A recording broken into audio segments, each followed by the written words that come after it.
Good afternoon, everyone. Muito boa tarde para todos. Just a couple of brief words in English. Our session is in Portuguese, I should say. Our session is in English. Muito boa tarde para aqueles que nos acompanham aqui na costa oeste dos Estados Unidos da América do Canadá. Boa tarde já à noite, não é? Para aqueles que nos acompanham na costa leste, dos mesmos dois países. E, obviamente, uma saudação também para aqueles que nos acompanham entre uma costa e a outra, e para os nossos amigos no Havaí, que ainda, portanto, é meio da tarde. E, obviamente, também para aqueles que nos acompanham, apesar de tarde, temos sempre algumas pessoas com insónia que nos acompanham, portanto, nos Açores e em Portugal e também em outros países da lusofonia, particularmente no Brasil, onde, portanto, também ainda é cedo, são 21 horas. Para todos, muito boa tarde e bem-vindos. We'll switch now to English. Our session is, this is the next section of the Filaments of the Atlantic Heritage, the symposium that has existed in two different phases throughout its life. I will take just a couple of minutes to first introduce you to it. So, in 1990, there was a wild and crazy idea in a city that is known for milk and cows to do a symposium, a literary symposium, and bring writers and artists mainly from the Azores. And it was done through the Portuguese Centro Português de Evangelização e Cultura, that Luís is involved with. And we did it for 12 years, 1990 to 2002. It was a 10-year project that lasted 12 years. And then, of course, it ended. And when we began our stint there at Fresno State, with the pandemic, we thought we'd bring it back, basically just one edition to do it on online. It's become quite an event for us, and we're very, very happy. Our sessions have been very, very lively, and as well, we've had some awesome participation. Yesterday, the first day of the events, we had almost 4,300 people that tuned in at different sessions, and that for us is great. We could never do it when it was live. We were happy if we could get 150 people. And so as we gather at the confluence of memory and vision, where the winds of the Atlantic carry the voices of the islands, which to me are voices of resilience, of creativity, and hopefully eternal voices. Filaments of the Atlantic Heritage, just a little bit of a synopsis, is more than a symposium for us at PBBI. It is a living mosaic of heritage, a tribute to the enduring spirit of the Açorian people, their diaspora voyages across the Americas, from California to Brazil, from British Columbia to Bermuda, from libraries to live streams. We braid together the threads of culture, intellect, and creativity. Our vision is cultivating a space where the Azorian soul can speak in many tongues through poetry, prose, scholarship, journalism, community service, community activism, performance, and conversation. Doing so ignites what we believe is a transatlantic dialogue that affirms identity and honors ancestry, and more importantly, inspires the future. So, the purpose of this gathering is threefold: to celebrate the Azorian legacy in its multiple forms, to engage generations across the diaspora in meaningful dialogue and artistic expression, and to build enduring structures for knowledge, for visibility, for empowerment. And so, from presentations that we have had throughout the last couple of days, and we will for the next 2 days, we look across the Americas and we see the creative spirit of Americans, Canadians, Brazilians, and Bermudians with Azorian ancestry. From Azorian autonomy to cultural and historical heritage to the insights of cultural leaders, of scholars, of creative folks across the continents.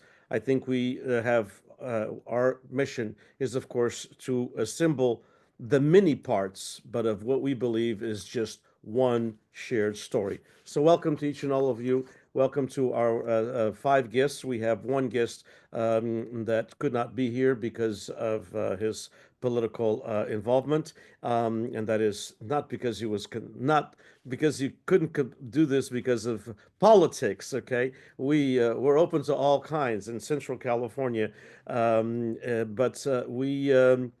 Kevin Sabo is works for the state assembly in Sacramento, and he was asked to go back to work for some last minute things that are being done as we are headed for a state approval of our state budget. And so we welcome all five of you, and welcome to Tisha Cardoza, Luis Rebelo, Catherine Suarez, Elaine Avila, and Paulo Salgueiro Jr. I'm going to ask each and every one of you if we'll go around just a little bit, and if you can take about 2 to 3 minutes and tell us a little bit about yourself and your Azorian heritage, whether it be immigrants or son or daughter or grandson or granddaughter or great grandson or granddaughter of immigrants. Tell us a little bit about your Azorianness and a little bit about yourself. So we'll start with Tisha. Tisha. Hello, good evening. I'm Tisha Cardoza. I am from Selma, California, but my roots go back to the island of Peak, where on my mother's side, that's my Portuguese side, I am a third, fourth generation American here. My grandparents were both born here, but my grandfather's parents came over, my great-grandparents came over in the early 1900s. And on my grandmother's side, her father was actually born here. And so my great-great-grandparents came over in the late 1800s here to Selma, where we still are. They came over looking for better opportunities. They were farmers, so still farmers today. We have grapes that turn into raisins over there. The grapes turned into wine. I prefer wine to raisins, but yes, I'm a very proud Portuguese American, Azorian American. I'm a past grand president of the Sociedade Portuguesa Reina Santa Isabel. I am the current president of the Salma Portuguese Azorian Association, which is our local Portuguese hall. And I'm very honored that you asked me to be part of one of these panels again, Denise. Our pleasure. We should say that Selma is the raisin capital of the world, for those of you who do not know, and also is one of the only, and there may be another one or two, but of the Portuguese halls, and there's over 70 throughout the state of California, it is one of the halls that has the name Azorian in it. And so it just made sense to of course invite Tisha Cardoza, because most of them are Irmandades do Divino Espírito Santo. So IDESs or DESs followed by a T or an S or whatever, and or preceded by it. And then, but Selma does have that distinction of having the Selma Portuguese Azorian association. And from Tisha, we will go to Elaine. Hola, thank you so much for this invitation. It's really a pleasure to be here, and thank you for this beautiful, beautiful conference that you have organized. It's really incredible. I am a playwright, a professor, a poet, a nonfiction writer. I work in the theater. I grew up in California in San Jose. My grandfather and grandmother immigrated from Pico, and I feel that they planted seeds in me that I've been able to help grow as I've gotten older. So I was very lucky to be one of the first Fulbright scholars to the University of the Azores. My grandfather left for education, and so it feels very full circle to have gotten to go back there. So I've written a play about fado music, and I have a new play about the capes, women wearing the giant capes that they wore in the Azores and San Miguel. And I was able to collect some amazing stories from that.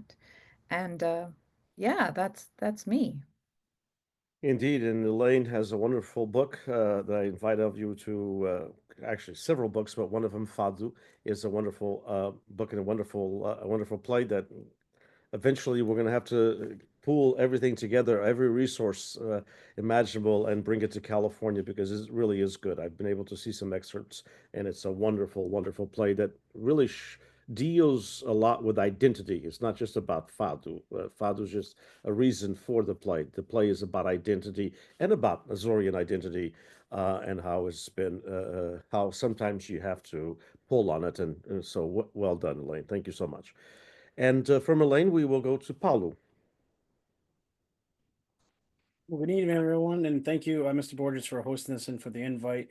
I'm Paul Solgate Jr. My parents are from the Azores. My mother's from Ilha de São Miguel, and my father's from Terceira. I do the accent in there because I want to talk a little bit about that afterwards, how important I feel that the accents are to our identity. A little bit about me, I studied criminal justice growing up. My master's is in criminal justice, and then been really involved in our Azorian culture, whether it be traditions here, traditions in the Azores. I've been able to be a part of both sides, which is really nice.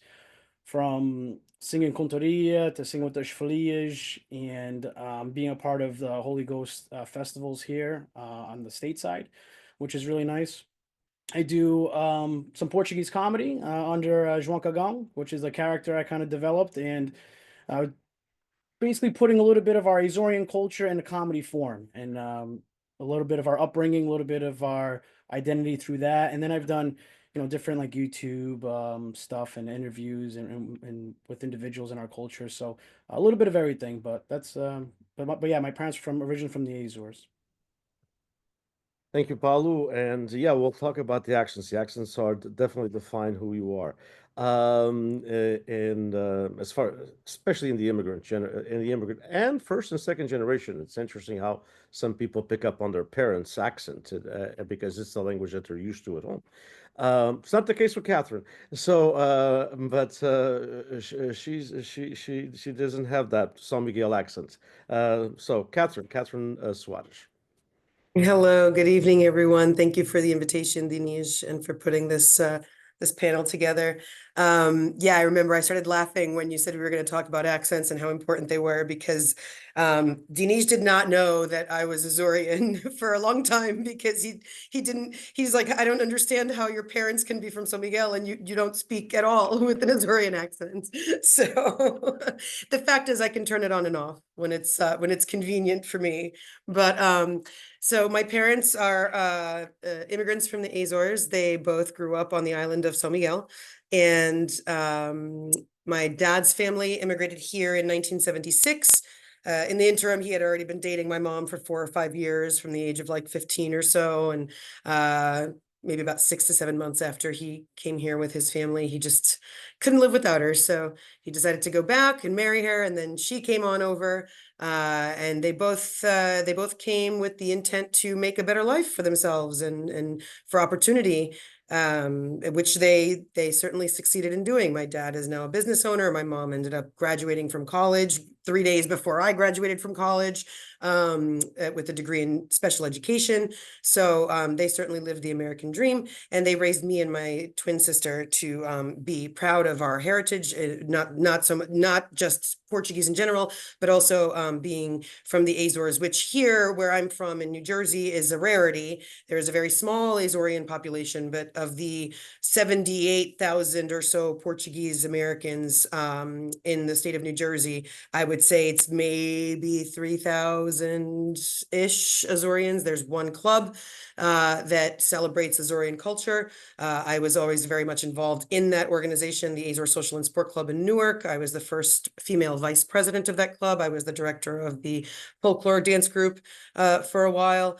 And so it was always very challenging because all of my friends were Portuguese, but they had no idea some of the expressions I would use and some of the food that I would eat, because it is definitely very different. Whereas I know in New England and in California, a lot of the times the Portuguese culture is very much synonymous with the Azorian culture, right? So there's sweetbread everywhere in New England, there's sweetbread everywhere in California. That's not the case here in New Jersey. But I've always been very, very proud of my Azorian roots. And, most recently in 2022, I was elected to the Azorian Diaspora Council as a representative, a volunteer representative on this advisory board for the Azorian government. So that's how I kind of maintain my links there. I'm currently president of PALCUS, the Portuguese American Leadership Council of the United States, who PALCUS is the only national level organization that represents the interests of the Portuguese Americans, and we maintain very, very close ties with the regional government of the Azores. So that's just another way that I try to keep those links with my heritage and my culture. Thank you, Catherine. And it's not Catherine's fault. I mean, she was raised in the New Jersey area, you know, and that's why she had all those continentais around. Had she been My Portuguese school teacher was from Viseu, yes. But my mother, to be fair, never did have an Azorean accent. My father always had a little bit. had she been raised in Fall River, it would have been a different situation, huh? It probably would have been, yes. My aunt in New Bedford still very much has an Azorean accent. Even second and third generation. And we'll go to Luis. Hi, my name is Luis Cabell. I'm a first generation Azorian American. My parents are both from Terceira. I am a civil engineer by trade, but if we're talking our bona fides for, you know, Azorian credentials, I've been, you know, an involved member of our local Portuguese community. I say Portuguese, it's, you know, but it's, you know, mostly Azorian by probably, you know, if we were to analyze it a little bit more. But I've been involved in the Azorian folklore group since I was 10, now director of it for the last, what I want to do the math, 14 years. And then involved in the Portuguese band also here in Tulare since I was 10. I've done Carnaval, or Dancers Carnaval, I should say, by Ling here since probably around the same age. Since I was able to play music, I've pretty much been involved in all these other things. You know, I've played in a local conjunto here in California, hosted a Portuguese or an Azorian, you know, podcast, you know, discussing the experience of being pretty much raised Portuguese here in America, for someone my age and all the kind of things that come with it. And all kind of all the boxes pretty much checked here. If you're not familiar with Tulare, from where I'm from, or where I, you know, was born and raised, it is a pretty lively, active Portuguese community, Azorian community, with a lot of different pieces to it, and I've been involved in most, if most of them. Indeed, and Luis is also taking on a new role as a political commentator for speaking on behalf of the majority of the Portuguese community in Tulare, by the way. Let's not start that. That's a little bit of an irony there, but anyway, he is very, very involved. And so let me start with our first kind of formal question, and it all goes around this theme of the Azorian. And this does not take anything from Portuguese. I mean, you know, there's always this thought, you know, am I an Azorian? Am I Portuguese? Obviously, the nationality is Portuguese, so there's no Azorian nationality yet. Who knows in the future? And I'm very serious about that. We never know in the future with Europe and the European regions how things are going to turn out. We have no idea. As a matter of fact, right after the revolution, there was almost an independent Azores, as some of you know through history. And so one never knows with that. But, you know, our history is a history of Portuguese.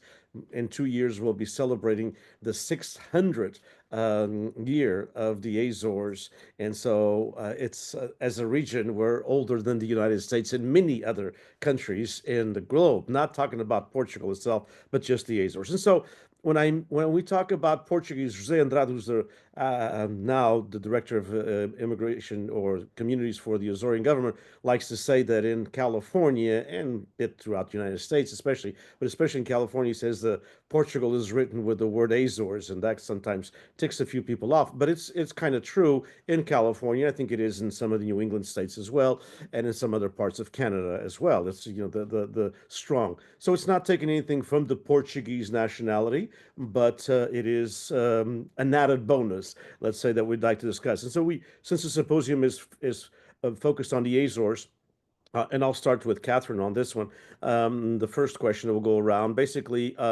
what does it mean to you to be Azorian? I mean, how you know, what does that mean? Anything, you know? And not only what does it mean to you, but how do you try to express that identity? So I'm not using it again as a nationality because it isn't a nationality, but it is an identity. As Catherine mentioned earlier, I bet she probably had to explain to a few of her friends in from mainland Portugal and New Jersey what a queijada is, because they're used to the word prestige, and we say more everything for us is a queijada. And so there's differences linguistically as well. So what does it mean to you to be Azorian, and how have you expressed that identity? Some people, we have artists, we have musicians, we have people in the community organizations. How have you expressed that identity in whatever you do in life? And so tell us a little bit about that. We'll start with Catherine. And she's used to a tough question. She's president of Palcas. I guess so. But I will start off by saying I'm strictly Team Queijada. I refuse to use any other term to refer to a pastry. But to me, it's a little bit of a different mindset. I think not ever having lived in the Azores even, I somehow still managed to understand the mindset of the people that came over, like my parents and my grandparents, and my aunts and uncles. They were isolated for very long, and they kind of had to pick themselves up by their bootstraps and put on their big girl panties and get things done, even when there wasn't a lot of access. So I feel like that resourcefulness is something that was passed on to me, because we're Azorian. It's not be resourceful because that's just the good sense, common sense thing to do. It's be resourceful because you're Azorian, and that's who we are.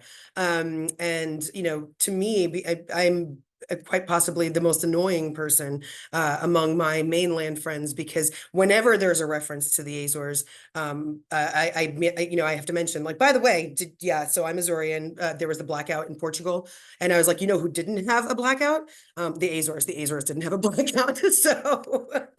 So I've always been quite proud of it. Anytime I see a reference to the Azores on TV, I'm immediately texting everyone, or I try to find a way to DVR it or YouTube it so that I can share it. And I feel like in my professional life, so my educational background is in biology, but I have built my career on marketing and PR. And currently I'm the marketing coordinator for North America for TAP Air Portugal, right? Which is quite possibly the easiest way to be paid just for being Portuguese. So anytime we do anything related to the Azores, be it a familiarization trip with agents or things of that nature, I'm always very proud. And I'm like, do you need help? Do you need context? Do you need pointers? What do you need me to tell you? I can write up a quick bullet point list for the agents that are going, because they have no idea. They've never been to Portugal, much less the Azores. So anytime that I can try to promote the region, I do, because to José Andrade's point, the regional director of the communities, he says you can't write it without Azores. There are 1.4, almost 1.5 million people who claim Portuguese ancestry in the US. Over 330 or 40,000, I believe, are in California. There's about 260,000 in Massachusetts, another over 100,000 in Rhode Island. There's 90,000 people who claim Portuguese heritage in the state of Hawaii. And we all know that many of them are of Azorian descent. So if you add up all those numbers together, we're well over half of the population that claims Portuguese. What we Azorians are well over half of the population that claim Portuguese ancestry in the United States. So, Dr. José Andrade has every reason to be proud and to kind of pull that point and make sure that it's known every time he references the Portuguese community in general, because without the Azorian diaspora, which is percentage-wise the largest diaspora in the world, there are 5 times more Azorian people outside of the region of the Azores than there are in the Azores currently. So, from a percentage standpoint, we are the largest diaspora in the world, and I'm very proud to say that. And I throw out these statistics whenever I can, as you can tell. So my Azorian heritage makes me very proud, and it just forums like this do give me an excuse to kind of tell everybody about it. Just real quick, being raised in a community that is not very Azorian, but you have a very active Azorian club in New Jersey, in Newark. But did you ever run into, especially as you get older, not when you were a teenager, obviously, or younger than that, but in your adult life, you ever ran into some of your friends that are mostly, Portuguese, that are Portuguese, are of course not from the Azores, but in that area, do you ever run across some of the stereotypes, and have to deal with them, or things like, how do you go from island to island? Yes, I have been asked if we need to take a rowboat to go to the supermarket. I have been asked if we know what trains are.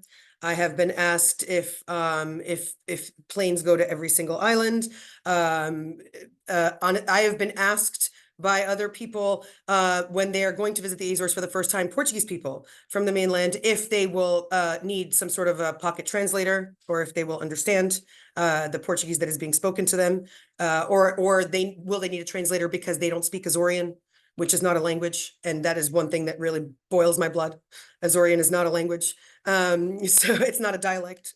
We speak Portuguese. It's no different than people in New England speaking different from people in California. So yes, I encounter that a lot. But I have to say the rowboat to go grocery shopping is probably my top favorite question. How do we go grocery shopping? That's a good one. I should probably post that we went grocery shopping just fine on Monday during the blackout, and we were able to use our credit cards. Indeed. Yeah, there is a bit of that. And we'll turn to Elaine. Elaine, what does it mean to you to be Azorian? And in your creative spirit, how do you use it in creativity? Well, I'm also a co-founder of the International Climate Change Theater Action with two playwrights in New York City. And when I was in the Azores for my Fulbright, I was brought up outside the community because when my grandparents immigrated, there was much more pressure to assimilate and to hide who you are. So I've had to reclaim, and that's been really fascinating to also learn so much about Azorian identity today. And one of the things that I learned while I was there is from a writer named Diana Zimbron, who's on Pico. She's from Terceira. But she was talking to me about endemic and invasive species, which are such a big deal on islands. And I found out that we had a bird called the Priolu in San Miguel, which was one of the most extinct birds in all of Europe. Oh, here he is. Thanks, Denise.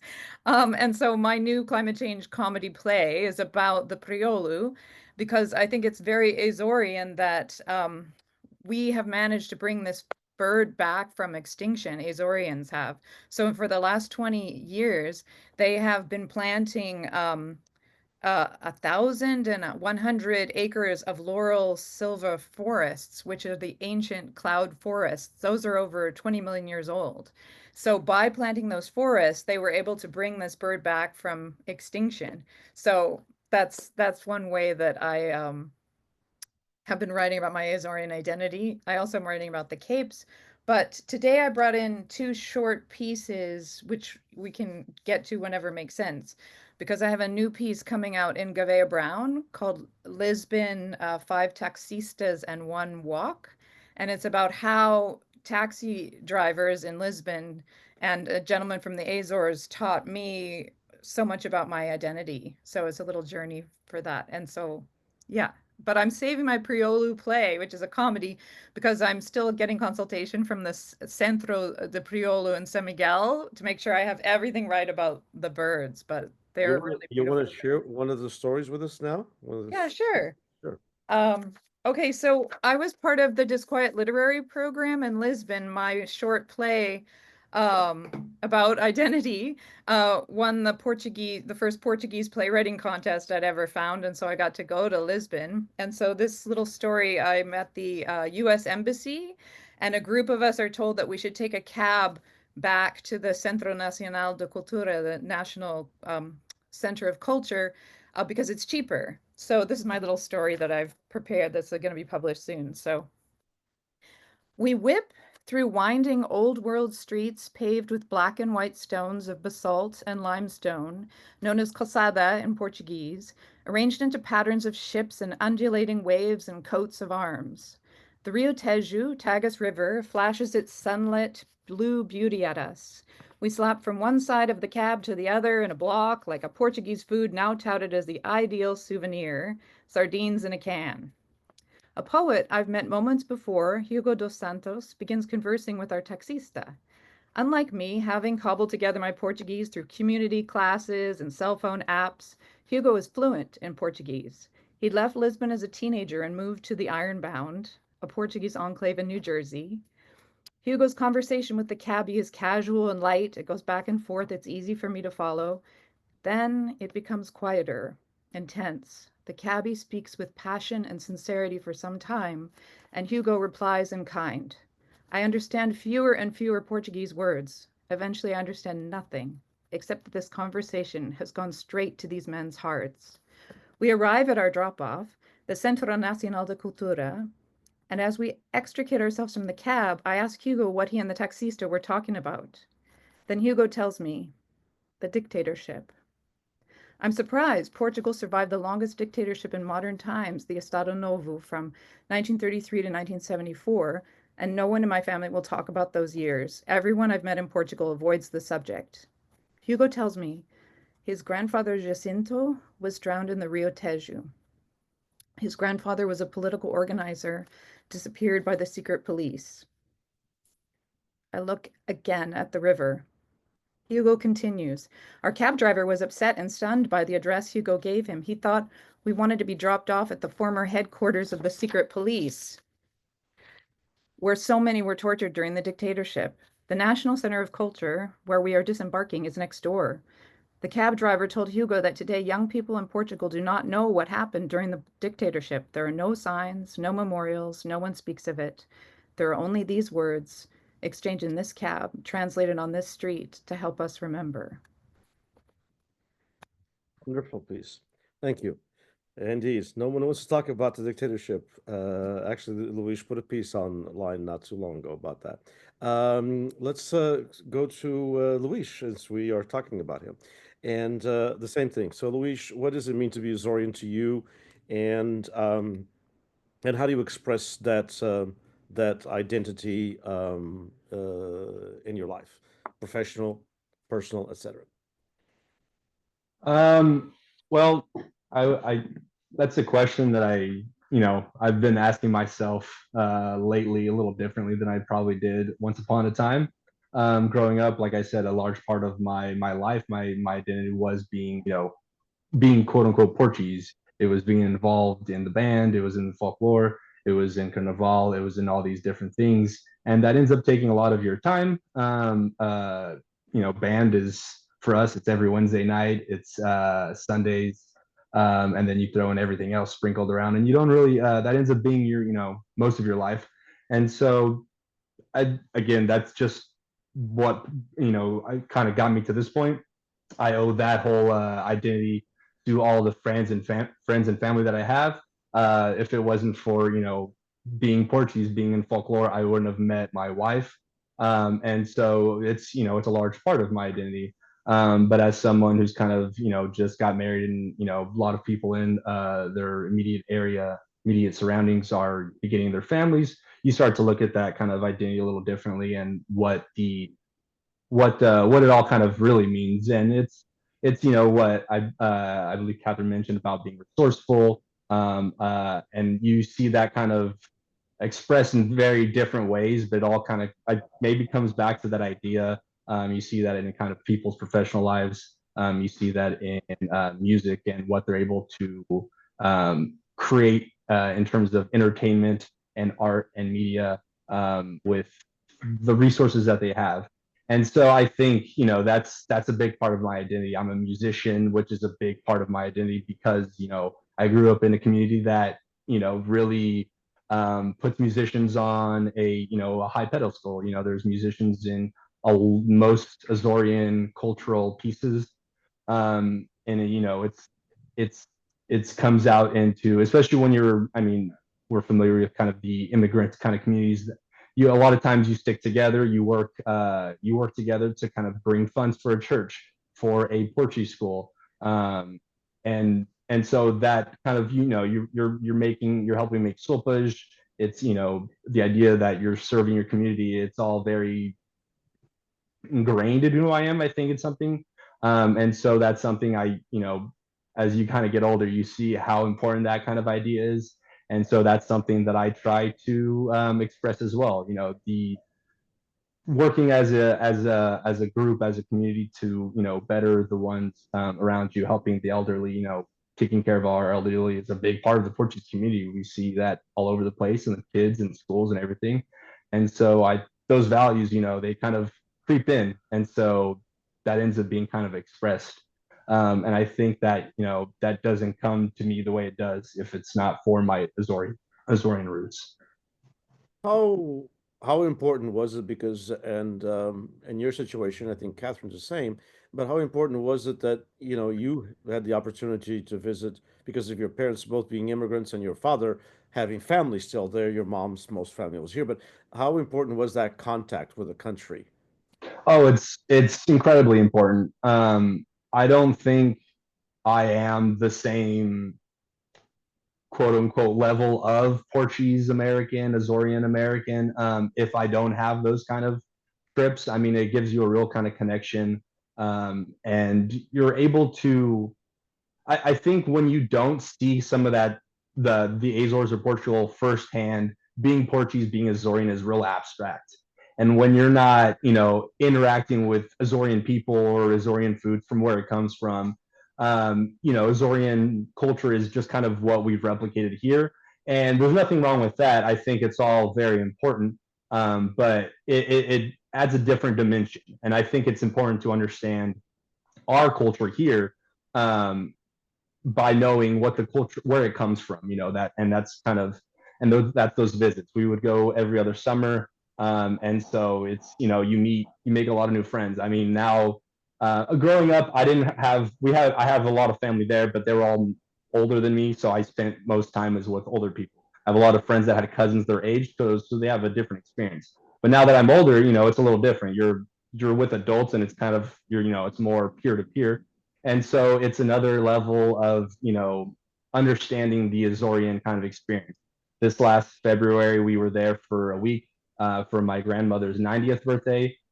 It was a surprise, that a lot of the grandkids were going. And so, but Shada in the winter is not Shada during the summer. And so things are a little slower. And so we spent a lot of our nights, a lot of our days, if it wasn't with family, it was just hanging out at the Ciudad in Santa Barbara. And, you're just chit-chatting, you're drinking a couple beers, and you're kind of seeing what life is like, from a first experience. Obviously, those experiences are different around the island and around the islands, but I think without those visits, you don't really see why the cultural points we have here are as important or as tangible.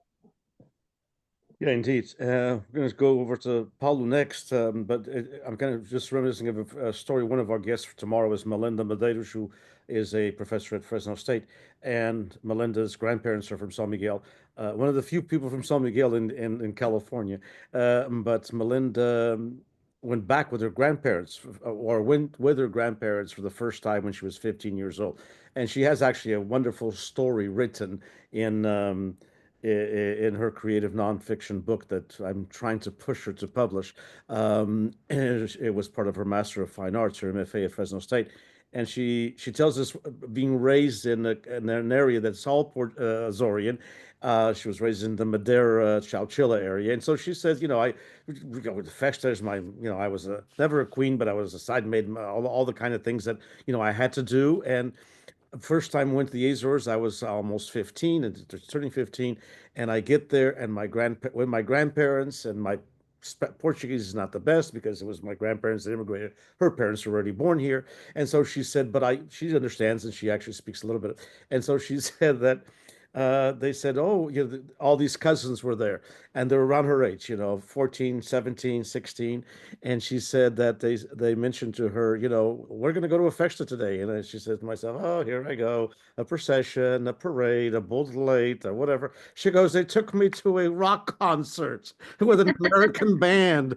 And I said, that's not the Azores that I was taught when I was, by my grandparents, So there is this modernization that you probably saw outside the festivals. Now you were talking to people, Oh, 100%. I mean, similar experience. I remember at a young age, It was, oh, there's a festa or something going on, but I think where all the kids, the teens were hanging out was like some tarp set up behind the school, and it was like a DJ playing, and I'm like, oh, this is a very different experience than what I'm used to.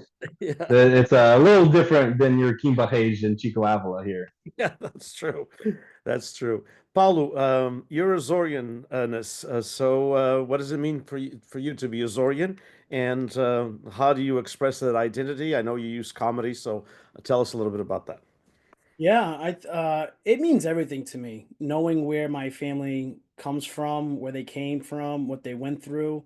One of my first trips, I was able to go to San Miguel by myself, and I got to spend. It's probably one of the most memorable to me among all of them. But I was able to see where my mother was raised, and I got to spend the trip there in the house my mother was raised, the house that my great grandfather helped build, and built rather, and where you know my where my great grandmother cooked and where she washed the clothes. I mean, it was like I get goosebumps just talking about it because it was such a moving experience for me because I really because I was about 18ish and I told myself like take everything in because and I've always been one to like really self-reflect a lot, so it was really moving to experience that. So it means everything to me knowing where my family comes from.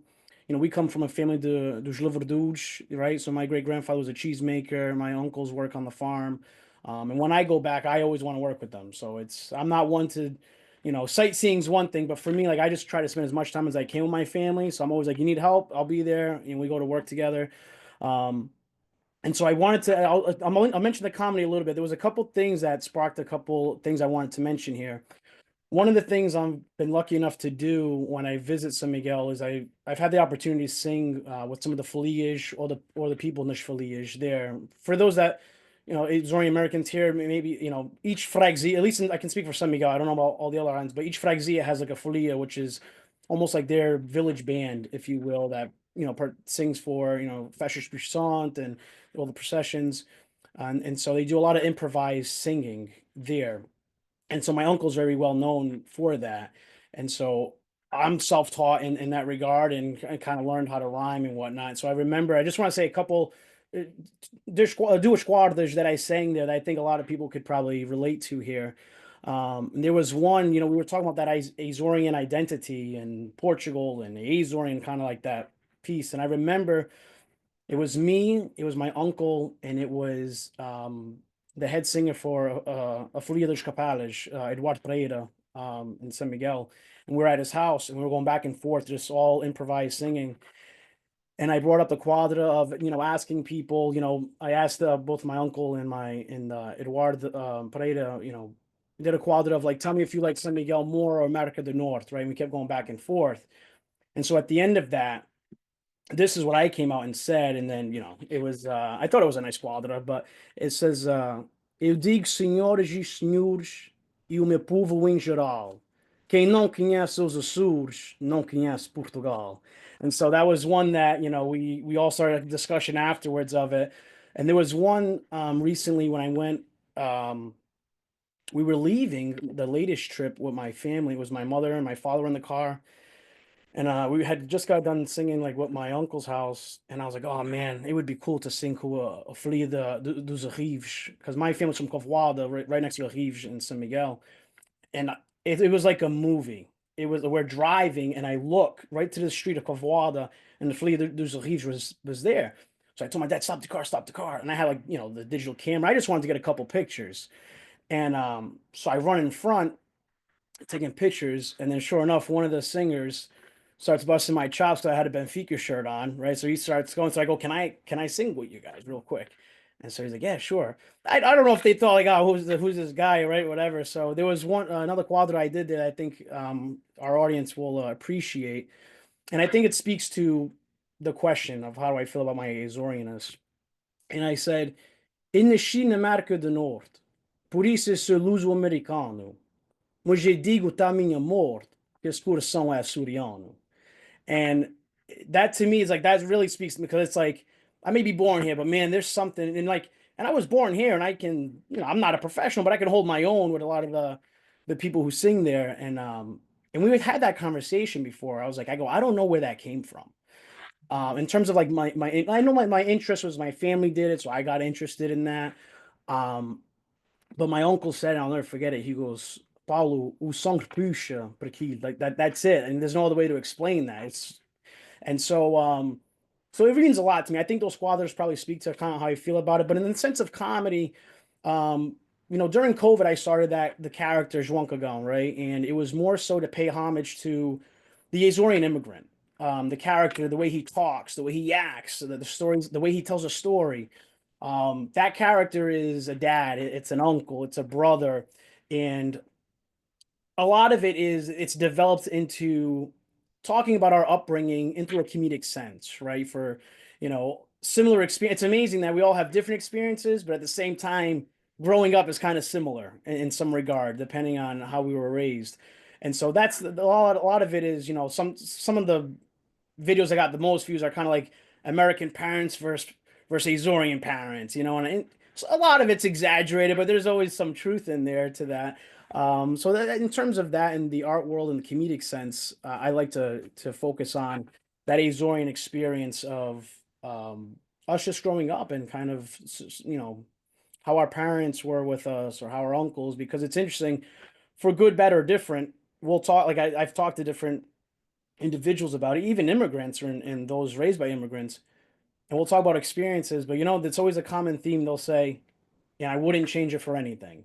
Right? That's always a common, like, for good, better, and different. Like, I wouldn't change one thing about how I was raised or what we went through. So, so that's a little bit about kind of how I feel about my Azorianness and how I show it through a comedic lens. Very good, and you do a good job. And the name João Cagão is interesting because I actually know someone that has that nickname. We all know somebody. We all know somebody that has Locally, that yeah, nickname. it's interesting. But He lives around the block from me. what's that? Yeah, we know the same person. Yes. He lives around the block from me. I think every Flexia has somebody That's how that it has started. that nickname. That's how it started, because growing up, we always heard the story, "Yeah, João Cagão aqui, João Cagão," and I'm like, you know what? It's such a character because everyone knows, but there's no face for that, right? So that's how that kind of developed into it. So there was one day, like, I don't know, it might have been like my third video, and I do a lot of the storytelling, and then I told my parents, like, "Hey man, what is it? Everyone has a João Cagão in their Flexia," and then I just started a video. I just said, "Os meus people do Facebook, João Cagão de Massachusetts, mais uma vez," and then it just took off. People just kept sharing it and sharing it. I'm like, all right, now I'll develop that character, and that's how it all started. But it came from the sense of everyone heard that name before, but no face was to it. So Very good. And we'll turn to Tisha Cardoza. And I do want to go back to comedy to one of you, to all of you, with one question that was not in what we had talked about, but I know that you'll be more than happy to share your thoughts with it. But Tisha, how do you express your Azorianness at the end of 4 generations almost? So you don't have the luxury of having these parents who speak Portuguese. Elaine didn't either, because as she said, there was a process of Americanization, which sometimes people forget about that. I mean, and they don't understand, but, it was a different time. It was even a different time when I arrived in 1968, basically, to when people arrived in 1980. It's a total different time. Americans didn't care much for foreign names and things like that. And so that's why we have the Perrys and all of the different things. But anyway, Tisha, how did you express that as Azorianness, and how did you even acquire it, basically, at the end of third 3 generations? Yeah, it's deep in the roots. I was raised by my grandmother, so my Portuguese grandmother, and even though I'm half Portuguese, or 46.7% according to Ancestry, whatever, I have deep family roots in the Azores. My grandma always talked of the islands, specifically Peak. In my lifetime, she only got to go back and visit once. She went back, I think I was 5 or 6, so somewhere in the mid 80s. And though I wasn't born there, Pico is a part of my story. It's the land where my great grandparents came from, and they immigrated to the U.S., early on, as you mentioned, searching for opportunities, but they held tight to their values. So it's in the values that they brought over with them that I think I still express today, and that's how I would express my Azorianness.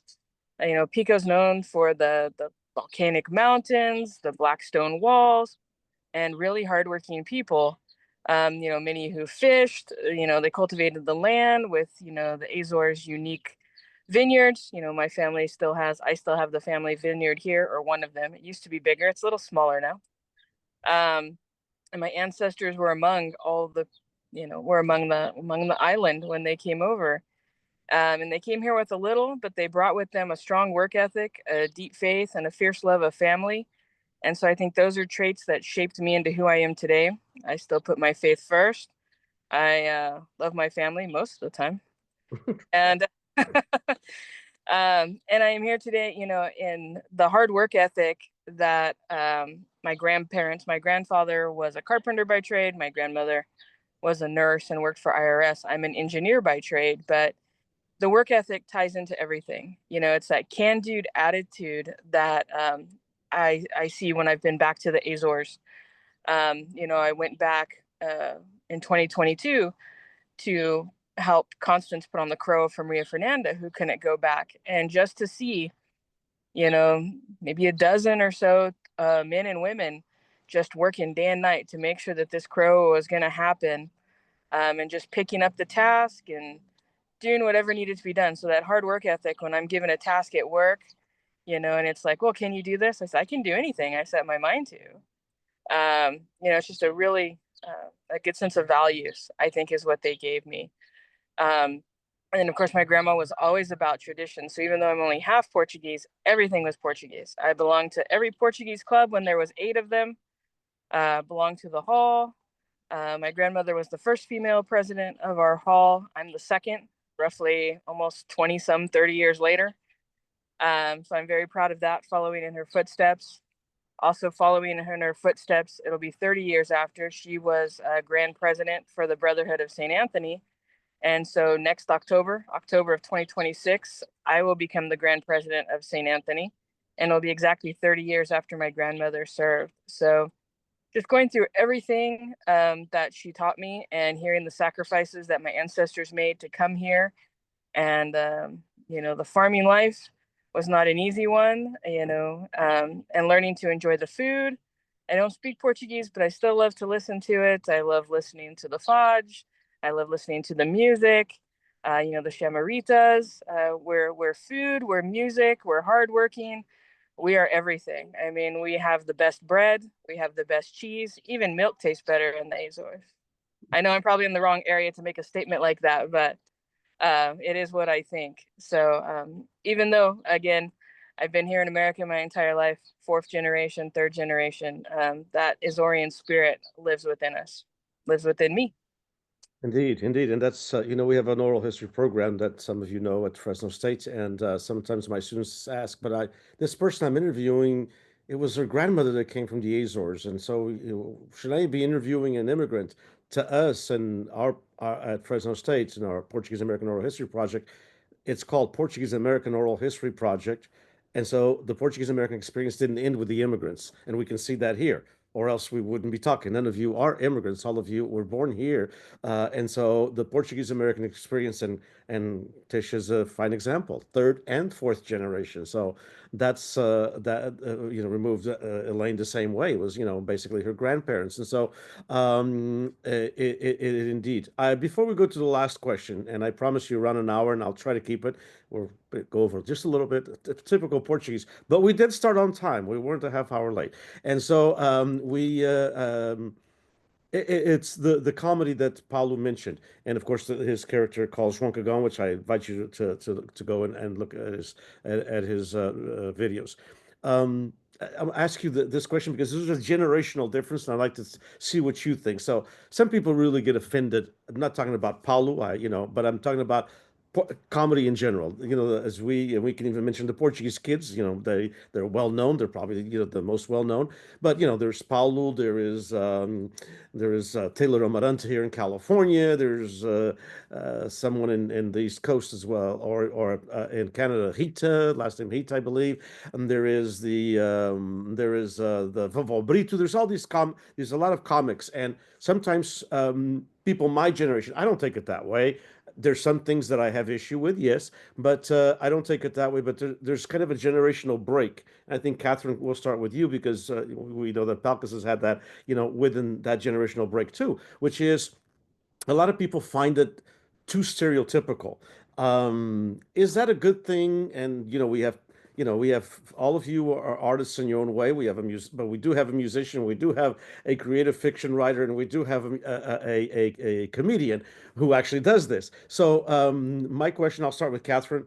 Is it really stereotypical, or is it something that the older generation, and I put myself there because I'm 66 years old, has a tougher time understanding than the younger generation? What's your thoughts on that? We'll just go around real quick if you can take a couple of minutes.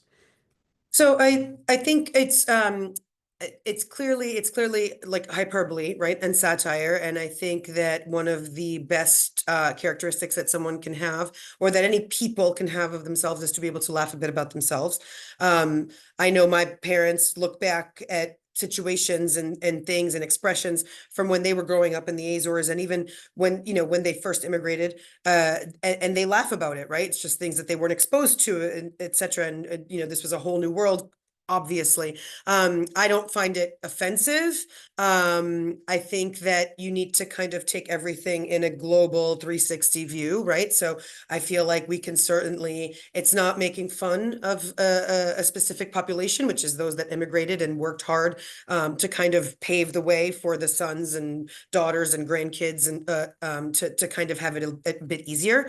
But when you look at all of these sons and daughters and granddaughters and all that they've accomplished as descendants of Azorians that maybe struggled when they first came here, right? Because I think the picture that Paulo and Mike Rita and the Portuguese kids paint is very specifically Azorian immigrants. They're not speaking about anybody that's currently in the Azores, or even people that were in the Azores before they immigrated. They're speaking about Azorian immigration and how those people react to this new way of life, right? And how they continue to live amongst their American counterparts before they're fully integrated. And some of them don't get fully integrated completely, and that's okay too.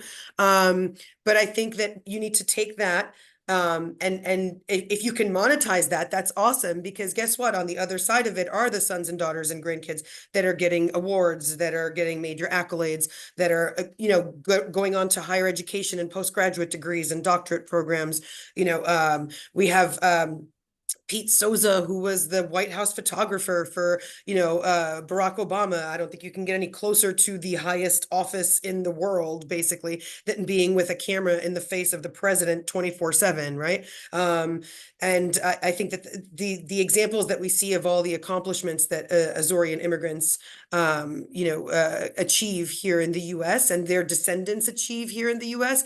is certainly the best counterbalance to that. I don't find it offensive at all. I think that perhaps those that kind of see it as offensive or just kind of poking fun at the tough experience that people had probably are still just a little stuck in that mindset and just stuck a little bit in that bitterness.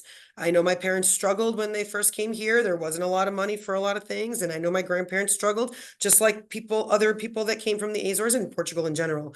You don't come to another country and leave your entire world behind because you're making it good in where you are. And I think that if people would appreciate all of the good that's been done and all of the accomplishments, then things like comedy based on the experience and the hardships wouldn't be seen as so controversial in that sense. Just my 2 cents. Indeed, and I love ethnic comedy, and I think that, but I like to see a Hispanic comic talk about the Hispanic community. Oh, absolutely. I laugh about it too. And at no point do I think it's offensive that I'm being offensive to them. I hope they don't see that as offensive if I laugh at those jokes. Right. It would be different if it'd be an Asian comic doing the Portuguese stereotypical stuff. That's exactly. And that's an excellent point, is that, we have people like Paulo and the Portuguese kids and Mike Rita that are able to make a living off of this in some way, shape, or form, even if it's as a side hustle or whatever. They're able to monetize this, right? And they're Portuguese and they're speaking of their own people, right? And their own ancestors. To your point, Dinesh, if it was somebody from, I don't know, China speaking about Azorian people, I would be a little bit offended. laugh at ourselves. And I'll turn to Luis because that's what Carnival does, or is supposed to do, is laugh about yourself. So, what is your thoughts on some of your? I know that you guys actually dealt with this a little bit in the podcast, which by the way was called Cala Boca. So, you guys dealt a little bit with this stereotype. I remember I listened to all of them, by the way, as you know. It was my entertainment when I went walking, but I went walking more than once a week when you guys had it on. But what do you how do you feel about that, and what do you hear also from different generations? I think you see a lot. Obviously, you see the generation that these kind of jokes or this comedy is quote unquote targeting or centered around. You see that kind of generation be more offended. I'm not saying that it's everybody, but from there, obviously, the people that kind of more grew up in the experience of the comedies, from that point of view, you're going to enjoy it more. I personally, Portuguese kids aren't always my cup of tea. But it's that's aimed right at I'm their perfect demographic. I think there's a level of you just what the joke is and are like what do you understand the context and how it's written. The joke can't be about the person itself, which again I don't think it is. When people dip into that way, that's where it kind of loses its credibility. In terms of the generational break, I always it's funny to me that the same generation that might get offended from some of that comedy is the same generation that's front row seat laughing at all of the Carnival stuff that is making fun of other things. When it's not about yourself, people are they go along with it. I think we see it from that generation right now because that's kind of the main content for a lot of the comedy.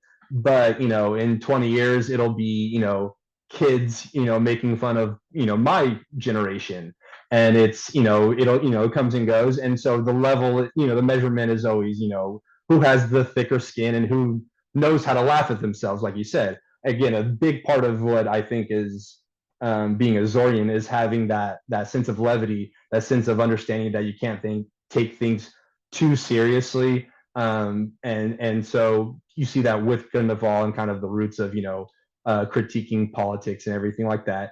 And so you have to understand that comedy, if it's done right, again, it's in the vacuum that it's done right. If it's done poorly, then that's a different story.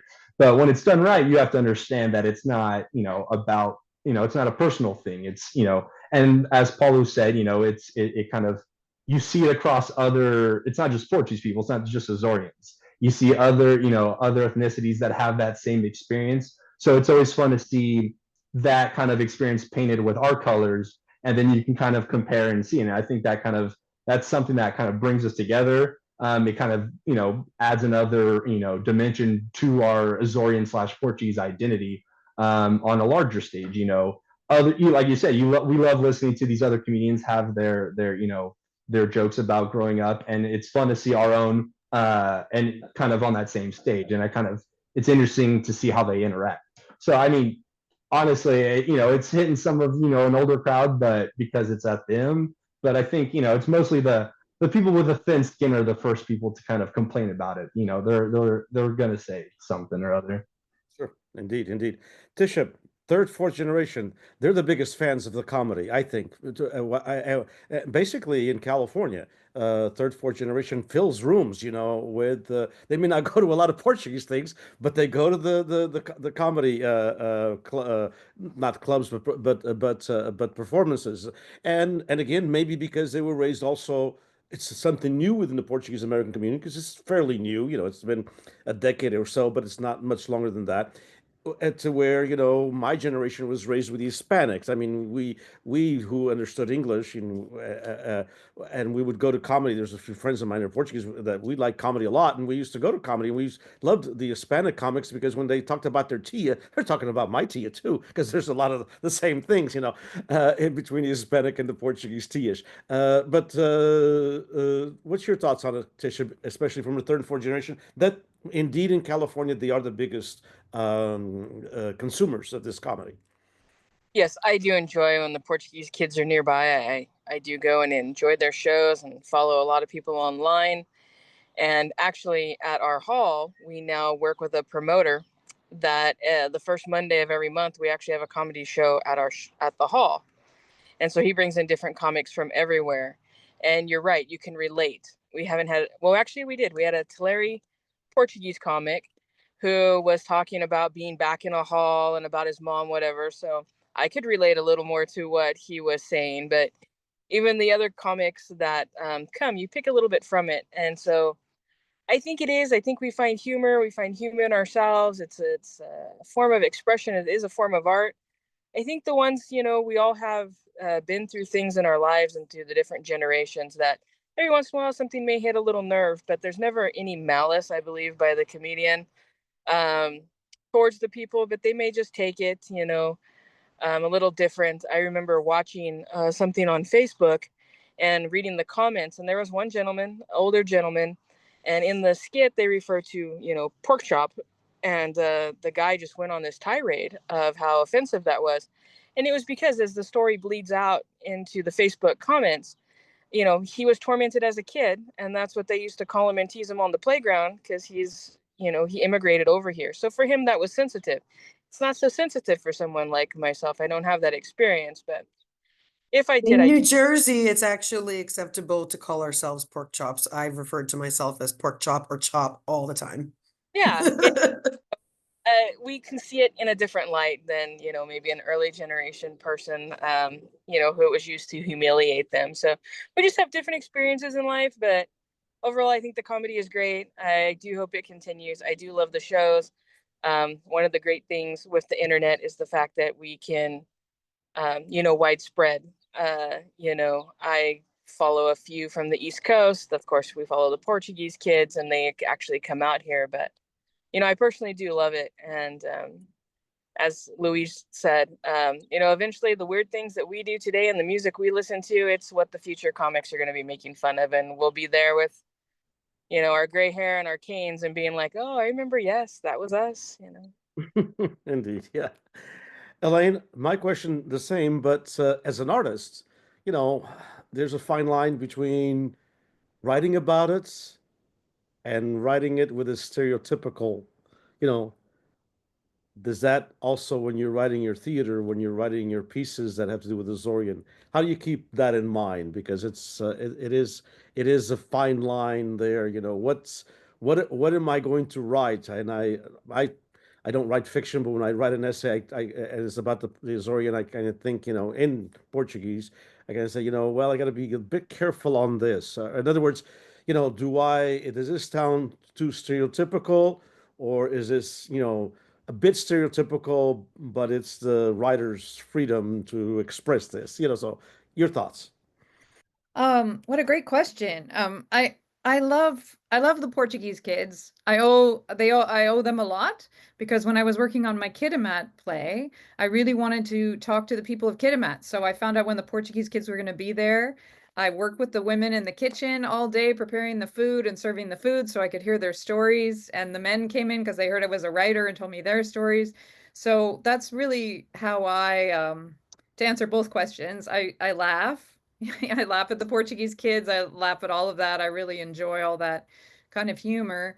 But I also, when I'm writing my stories, I spend a lot of time with people, hearing their stories and really listening very carefully to what they say. So some of my relatives said things like, my great uncle's wife said we developed expensive tastes for shoes and refrigerators.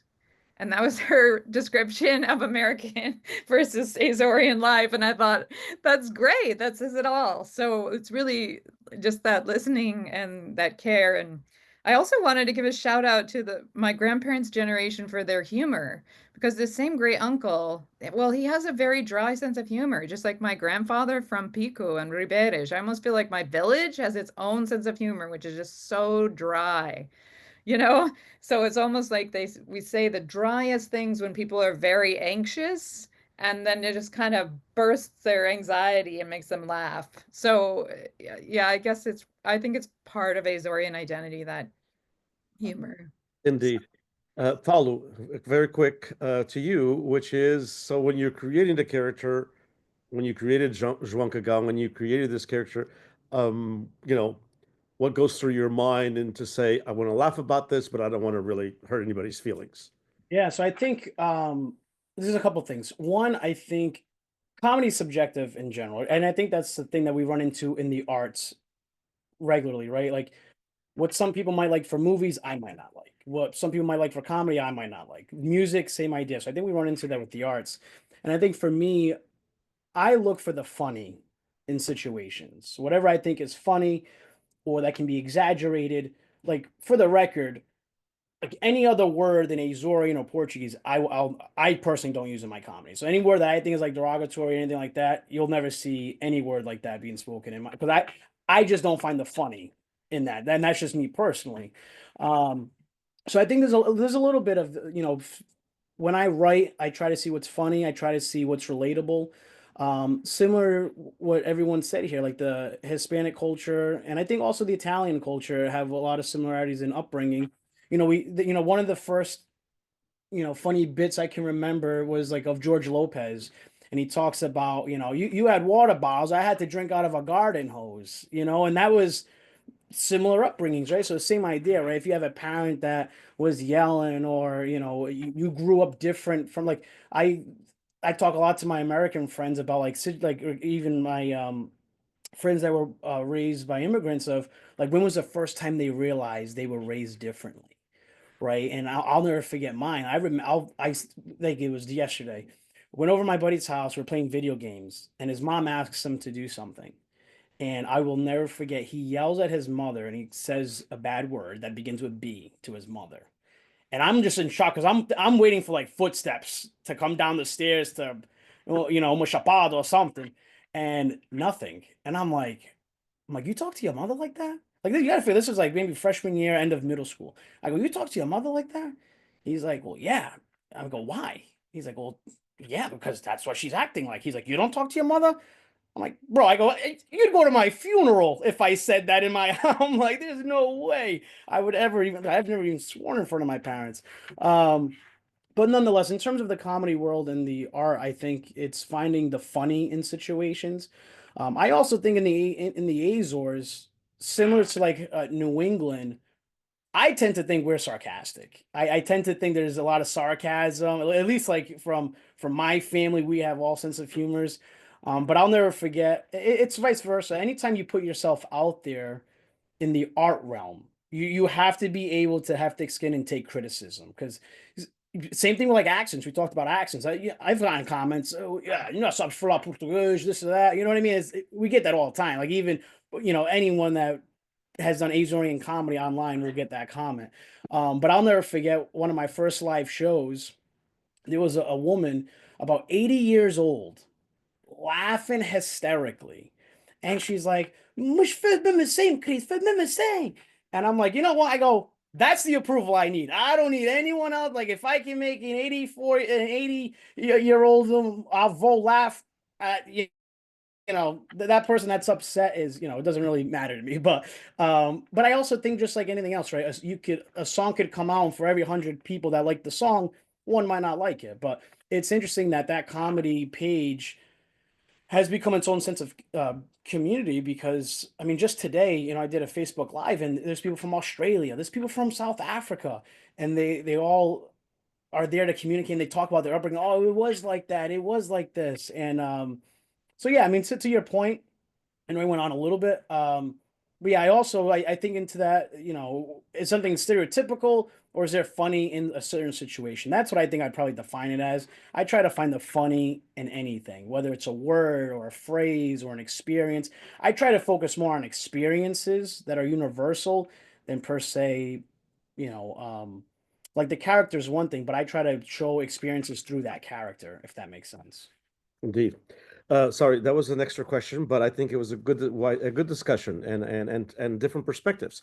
So let's go to our final question as we go around the table, or the round table discussion. This is kind of more of a rectangular table, but the question has to do, of course, with technology, with new platforms, with ways to promote the Azorian culture, and exactly, the comics have been doing that. But any ideas, challenges, and opportunities. And the reason I ask this is, first of all, Paulo is in New England, in Rhode Island. Elaine is in British Columbia. Catherine is in New Jersey. Louise is across a couple of streets down, and of course Tisha is in Selma, which is about 25 to 30 minutes from Tulare. So we're in different parts of the world, and yet we are here discussing things that are relevant to all of us in common. They may have some regionalisms that are different, but there's a lot of more common than separates us. And we don't have this in California. And I'll preface just by saying this, maybe we were in when Elaine was was born and raised in California. Maybe the Portuguese community was in 30 major, when I mean major, not all big cities, but maybe we were in 30 cities. Maybe we were in San Diego, a few, enclaves in Los Angeles, a few in the Valley and everything else. But according to the U.S. Census and significant numbers, there are Portuguese in over 400 cities in California. 400. The same census 30 years ago didn't show Portuguese in more than probably 70 or 80 cities, if that. So the things have changed. Younger generations now go to different areas, and Tish and I have had this conversation about halls, indeed, because of the physical property of these things. So how do we connect, and how do we in a globalized world, in a world where not everybody's going to be living 3 blocks from the Portuguese Hall? And I just actually was in Montreal, and I had an eye-opening by the president of the Casa dos Açores. She told me that when people lived all in that certain area of Montreal, within about 5 or 6 blocks, but now the younger generation has been moving in the last 25 or 30 years, and she said they love the Casa dos Açores still, but they're not going to drive 55 minutes to it.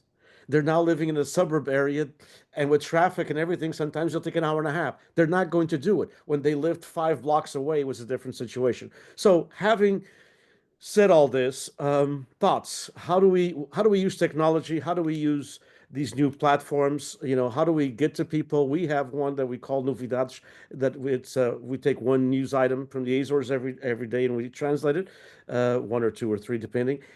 Last month, and I don't have any money at PBBI to spend, so I can't spend in advertising. People always tell me, "Oh, do this or that advertising, you'll get this." But last month, without any advertising, we reached 28,000 people, and so not too many newspapers are reaching 28,000 people, Portuguese American newspapers. And so it's because it's a bit more global. It's on a cell phone where people can just look at it and see read what they want to. So your thoughts? I'll start this time with my neighbor here, Luis. Luis, what are your thoughts? How do you? And I know you've been wrestling with that. I know that one of the organizations you belong to, which is several, but the Centro Português de Evangelização e Cultura, you've been doing a lot more online stuff, or promoting it through online. How do you see this, both in the traditional organization getting out there, number one, and number two, in bringing other people that were probably may have lived in Tulare at one time and were raised with the Portuguese American community, but now that they live in Bakersfield, let's say, they're not going to drive an hour and 15 minutes or something. What your thoughts? I think I mean there's an important part where technology or media is going to play for just communication, just getting the word out in general. I think more organizations here in California need to utilize just something as basic as Facebook, and kind of have a presence so people are more aware. I mean, if people don't know you're still kicking, or you're still kicking, they're less likely to show up to anything. First of all, so having this kind of presence is always going to keep things, people interested. And then in terms of kind of, for those people that aren't going to be able to, show up despite knowing about it, I think, just video conferencing and stuff like YouTube has become a major player here in California and, the Azores that, we talk about like with the live streaming of Carnival. Stuff like that. Obviously, some people aren't going to be driving too far to go watch dances, but they're available on YouTube, and so you can still enjoy them. You can still participate in that part of the culture. I think that's going to play a major part, and stuff like TikTok. TikTok's major has become a giant player in getting people introducing new audiences to completely new things, whether it's ideas people or organizations. And I think there's a big kind of, money on the table, as they say, for organizations to kind of be more involved, because that's where you kind of cross ethnic lines. How do you get to your non-Portuguese people? It's, seeing stuff like that. It's seeing videos, comedic stuff, everything like that. And I think, social media is, has a big part to play. And I don't know that it's being utilized fully right now. I think there's still a ways to go there, but I think it's, it's kind of there, right there for the taking. Indeed. And Elaine, in your case, you are not in a very strong Portuguese American area. I mean, there is Portuguese, obviously, in British Columbia, but again, they're kind of not in the traditional neighborhoods. They've branched out in the last 20 years. So for you, what are your thoughts on keeping the Azorianists alive in the most different areas of North America? Well, I've really noticed that when we put on my fado play, or when we have fado music, or when the Portuguese kids come, it brings the community out no matter how dispersed we are. Like we have many, it's kind of like Los Angeles, we have many cities within cities, and people did used to be in central areas like along Commercial Drive. There's still one of the oldest Portuguese club in Canada is in Vancouver. I don't know. I personally will commute for the great food.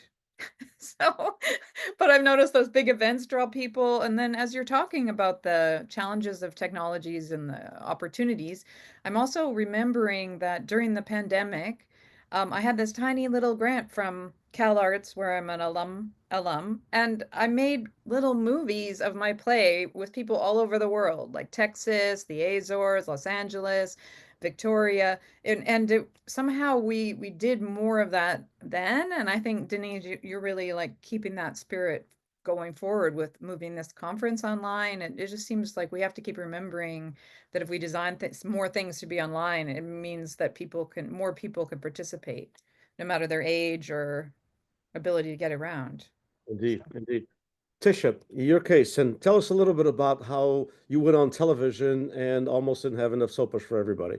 Because I think that is one. I think local media, sometimes the Portuguese think that, oh, we're just going to advertise in a local Portuguese newspaper. Nothing against the local Portuguese newspaper.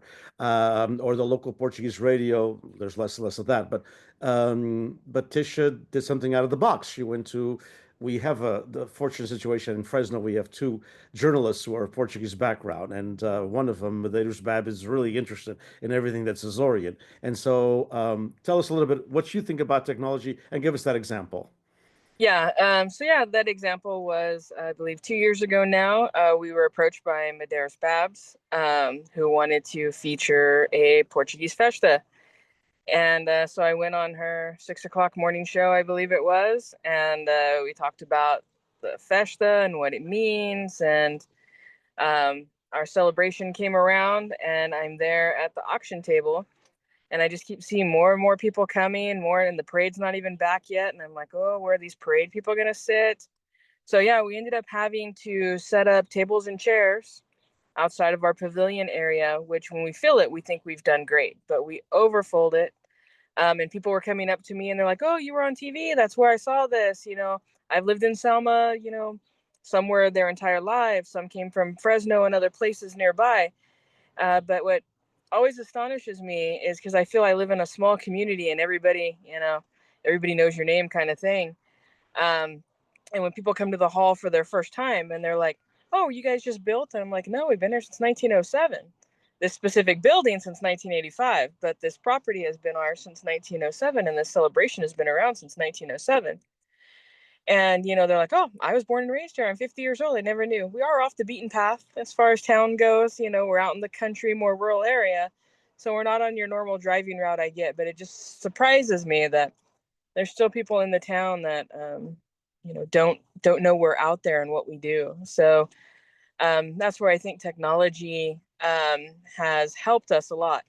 When I became president of the hall the first time, technology wasn't a big thing. As you and I have talked about, COVID kind of brought us all to a little more light to stay connected.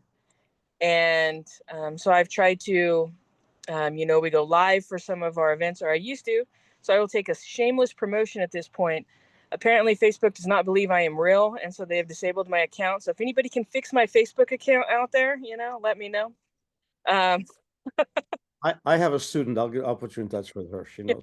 That's I figure this is my opportunity. But as you said, and I think these conferences are great. I think what PBBI does, I think everything they do is fantastic. But like you said, you get maybe 100, 150 people. You reached 4,000 people in one day. And you're reaching them literally across the world. So I think it just opens so many doors, and the options are endless. When I went back in 2022 to help Constance put on the Croa for Maria Fernanda, which was a first experience for me as well. But because Maria couldn't be there, but I wanted her to be able to be part of everything, I went Facebook Live for everything. And I'd say, hey, I'm about to go live, send a text, that way she could participate. And then when the event had ended, our week-long event, and I had hurt my foot, so I was taking a break from the festivities and the celebrations, all of a sudden my phone starts pinging, pinging, pinging. And I'm like, what the heck is wrong with my phone? Constance was down at the salon in the little village of Tetaj there in Peak. And everybody that was on Facebook, she was having them send me Facebook requests because they wanted to see all the live videos I had taken over the week. And they wanted to. And up until my account being disabled, we still had friendships. And it was a way of being connected to where even though there's a time difference and a time zone, and you're literally, thousands of miles apart, you can still experience everything with one another. You can celebrate in the festas, you can celebrate in the masses, you can see your family and friends. And there's neat things. Like recently on TikTok, I was watching I forget the name of the little dance, but Portuguese dance. And I've seen little kids, probably 4 or 5, doing it. And then I've seen grandmas taking the time on the TikTok to show how they do the dance. And then even I was surprised because then once you click on it, then the algorithms, whatever, so it's on the For You page and whatnot. And there was Portuguese little kids, probably 7, 8, 9, in Sweden in total Portuguese gear doing this dance. And I'm just like, whoa. I know we're everywhere, but it literally just opens your eyes to that you are everywhere. So that means people are watching everywhere across the world, everything we do.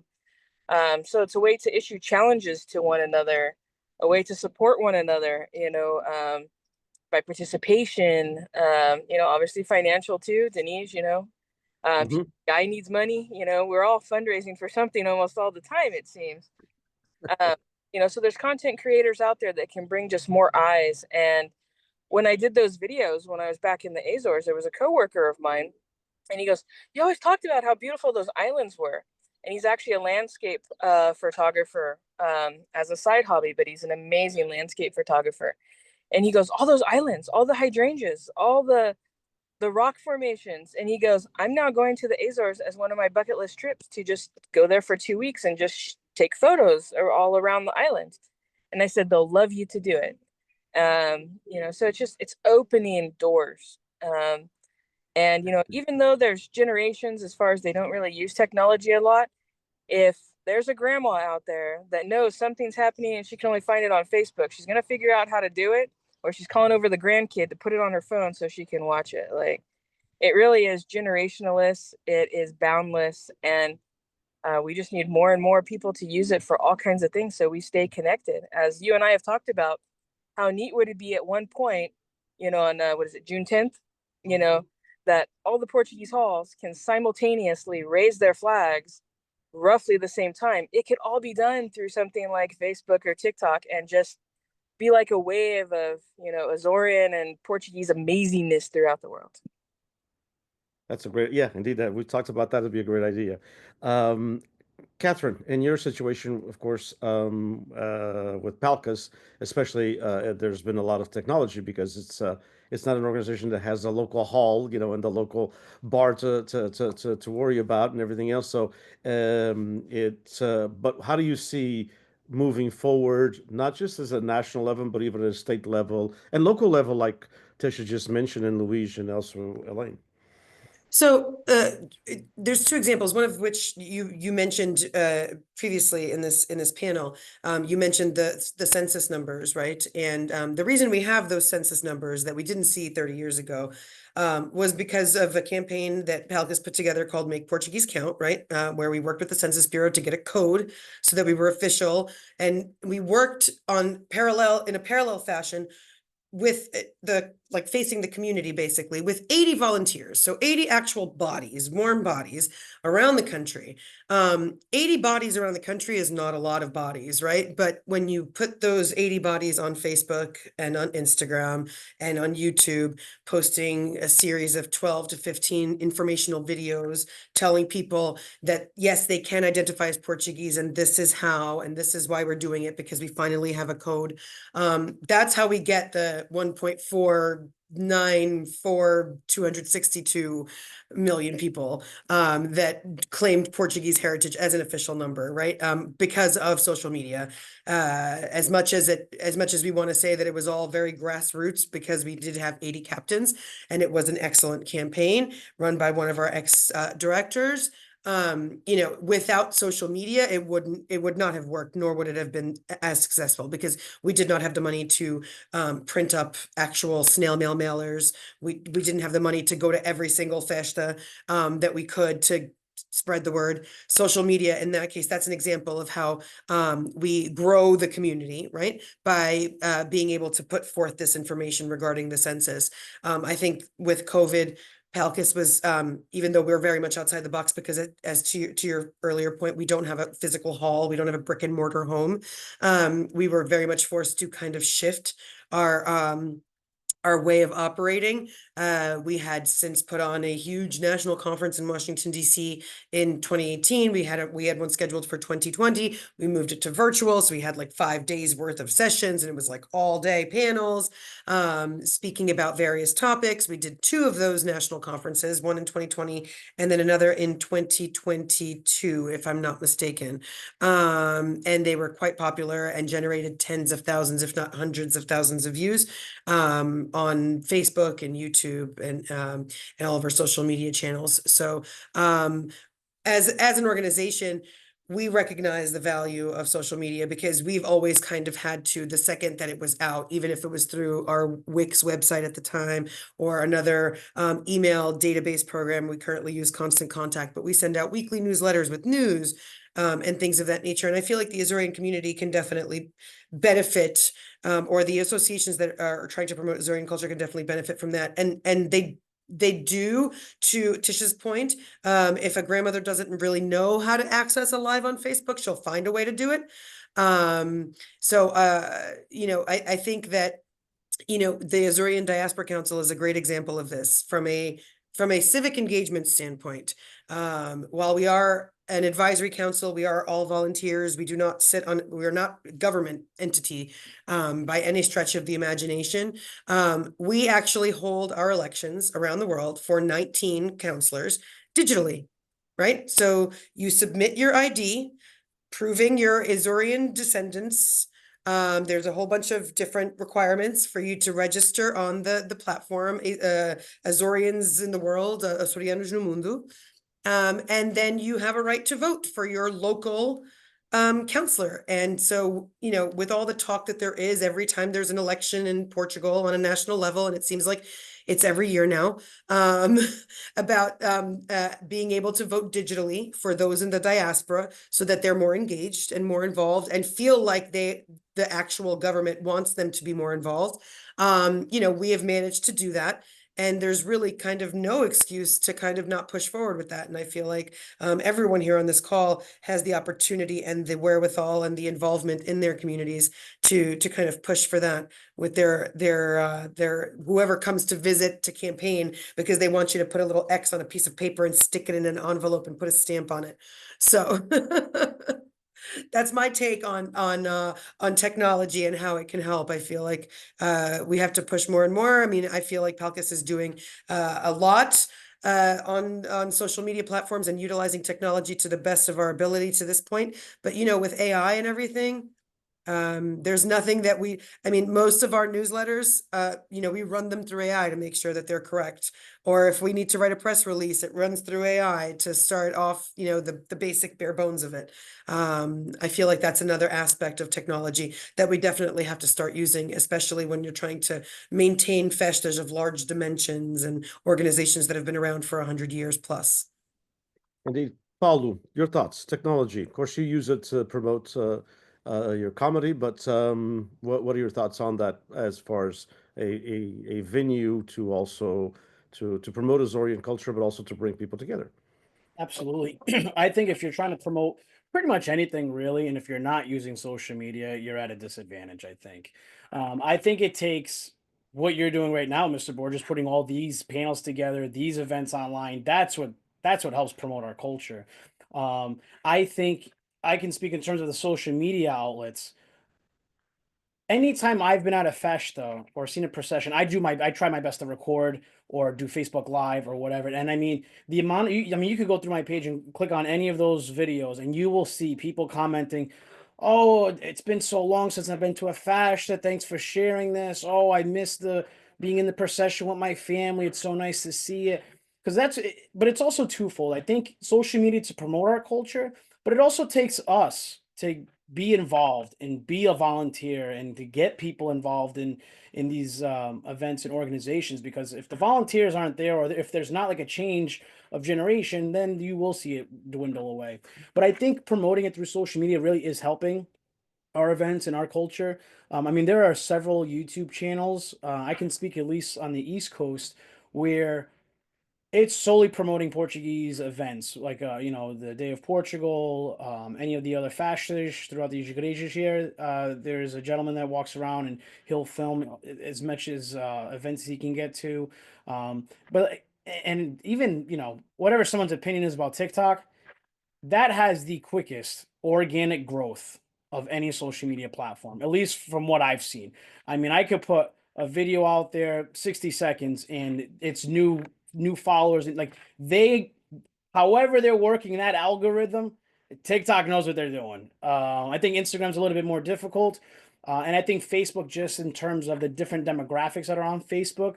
But TikTok is one that there's a lot of trends. There's a lot of like there's a video that's been going around in the Portuguese kind of trend of I think I can't remember who mentioned it, of like the almost like a hundred folklore dance, like passo para trás, passo para frente, and they're doing like that trend, and all of a sudden, I mean, it's people all over the world that are doing this trend, and it's promoting that's us, that's hundred folklore, and that's but to answer your question, how technology, it's doing these events that you're doing, Mr. Borges. It's posting, creating content, putting. I mean, especially, I mean, there's how many help Facebook pages, groups I've seen of a Açoriano, nos Estados Unidos, or there's a bunch of different Portuguese groups, or in Azorian specific groups too on Facebook, where I'll just share, anytime I see an event or a fundraiser or a festa, I always try to put it out there on those